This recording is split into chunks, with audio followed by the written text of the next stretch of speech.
சனாதன தர்மம். மகாபாரதம்.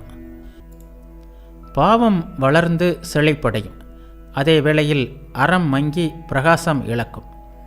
ஓ மன்னா, பிராமணர்கள், சத்திரியர்கள், வைசியர்கள் ஆகியோர் தங்கள் வகைக்கு யாரையும் மிச்சம் வைக்காமல் மறைந்து போவார்கள். அனைவரும் சூத்திரர்கள் ஆகி விடுவார்கள்.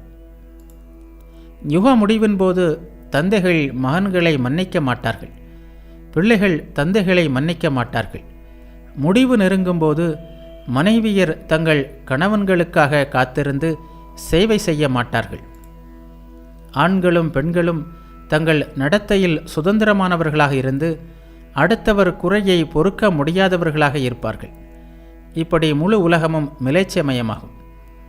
மனிதர்கள் சிரார்த்த குடை கொடுத்து தேவர்களை திருப்தி செய்வதை நிறுத்தி விடுவார்கள்.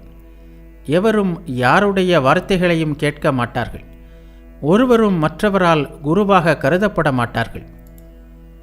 மனிதர்களுக்கு உடைமைகள் குறைவாகவே இருக்கும். மனிதர்கள் போலியாக மதக்குறிகளை தாங்கி நிற்பார்கள்.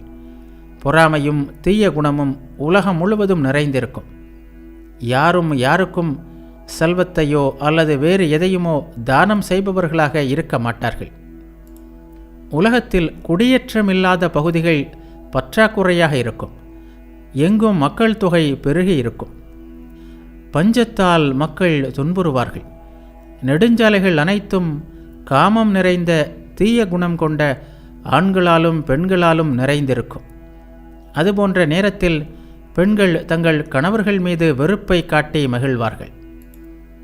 யுக முடிவு வரும்போது சந்தேகமற மனிதர்கள் அனைவரும் மிலேச்ச முறையை கைக்கொண்டு அவர்களிடமிருந்து வேறுபாடு இல்லாமல் அனைத்தையும் உண்பவர்களாகி தங்கள் செயல்கள் அனைத்திலும் கடுமையாக இருப்பார்கள்.